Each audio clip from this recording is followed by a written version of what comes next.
வெற்றி பெறணும்னா புகழ்ச்சியை தருகிற செயல்களை செய்ய வேண்டும். இகழ்ச்சியை தருகிற செயல்களை செய்துவிட்டு வெற்றி பெற வேண்டும் என்று ஆசைப்படக்கூடாது. ஏன்னா வெற்றி பெற்றால் புகழ்ச்சி வரும். புகழ்ச்சியை விரும்பினா தான் நீ வெற்றியை நோக்கி போக முடியும். அப்போ இகழ்ச்சியை தருகிற செயல்களை செய்துவிட்டு வெற்றிக்கு ஆசைப்படக்கூடாது. அப்போ கனவு கண்டால் வெற்றி நிச்சயம்னு சொன்னாங்கள்ல, ஒரு பெரியவர் சொன்னார்ல. அப்போ கனவு கண்டால் வெற்றி நிச்சயம் அப்படின்னா, நீ இகழ்ச்சியை தருகிற செயல்களை செய்தால் உனக்கு கனவு அந்த மாதிரி வெற்றியை தருகிற அந்த கனவு வராது. வெற்றியை நோக்கி போகும்போது உனக்கு ஒரு கனவு வரும். அதாவது நீ வெற்றி பெறுவது போன்று உனக்கு ஒரு கனவு வரும். கடமை செய்யும்போது உண்மையிலே நீ வெற்றி பெறுவாயானால் உனக்கு அந்த கனவு வரும். வெற்றி பெற்ற பிறகு உனக்கு நீ எப்படி பாராட்டப்படுவாய், எப்படி உனக்கு நடக்கும், எதிர்காலத்தில் என்னென்ன பலன்களை பெறுவாய் அப்படிங்கிறது உனக்கு கனவுகளாக வரும் எதிர்காலத்தில்.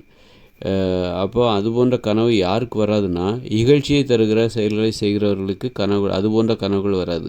வெற்றியை நோக்கி போகும்போது புகழ்ச்சியை தருகிற செயல்களை செய்ய வேண்டும். புகழ்ச்சியை தருகிற பேச்சுக்களை பேச வேண்டும். அப்படி பேசினா தான் வெற்றியை நோக்கி போக முடியும். வெற்றியை நோக்கி போகும்போது தான் கனவுகள் உனக்கு வரும். அந்த கனவு கண்டால் தான் உனக்கு வெற்றி நிச்சயம். அதாவது வெற்றி நிச்சயம் என்று உணர்த்துகிற அந்த கனவுகள் எப்போ வரும் அப்படின்னா, புகழ்ச்சியை தருகிற செயல்களை செய்ய வேண்டும்.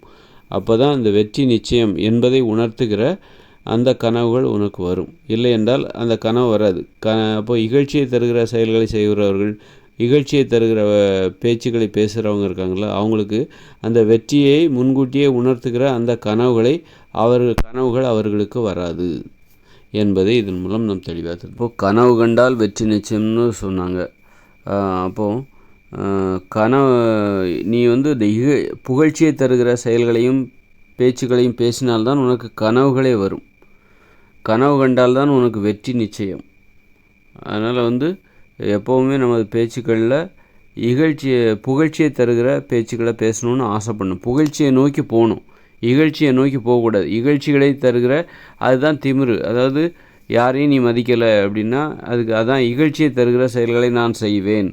எனக்கு உங்ககிட்டேருந்து எனக்கு புகழ்ச்சி தேவையில்லை, நான் இகழ்ச்சியை தருகிற செயல்களை செய்வேன், இகழ்ச்சியை தருகிற பேச்சுக்களை நான் பேசுவேன் அப்படின்னு சொல்லிட்டு ஒரு முரணான ஒரு பாதையில் போகிறாங்க பாருங்கள்.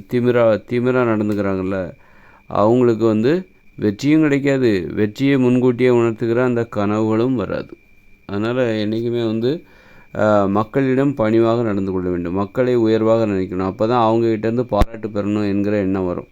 அதை பொதுவாக மக்கள்கிட்ட இல்லை, மனுஷங்கக்கிட்ட பெரியவங்ககிட்ட பணிவாக நடந்துக்கணும். சின்னவங்ககிட்ட நமது மரியாதையை பாதுகாக்கிற மாதிரி மதிப்போடு நடந்து கொள்ள வேண்டும். அந்த இது இருக்கணும். யாருக்குமே நான் பெரியவங்களுக்கெல்லாம் நான் பணிவாக நடந்துக்க மாட்டேன் அப்படின்னு சொல்லிட்டு பெரியவர்கள் இகழ்வது போன்று நாம் நடந்து கொள்ளக்கூடாது. பெரியவர்களோ சரி, சிறியவர்களோ யாரோ சரி, பொதுவாக மக்கள் இகழ்வது மாதிரி நம்ம நடந்துக்கூடாது. இகழ்கிற மாதிரி நம்ம பேசக்கூடாது, நடந்துக்கக்கூடாது. நம்முடைய செயல்பாடுகள் அப்படி இருக்கக்கூடாது. புகழ்ச்சியை நோக்கி போகணும். அப்போ தான் வெற்றி நிச்சயம். வெற்றியை முன்கூட்டியே உணர்த்துகிற அந்த கனவுகள் அப்போ தான் வரும்.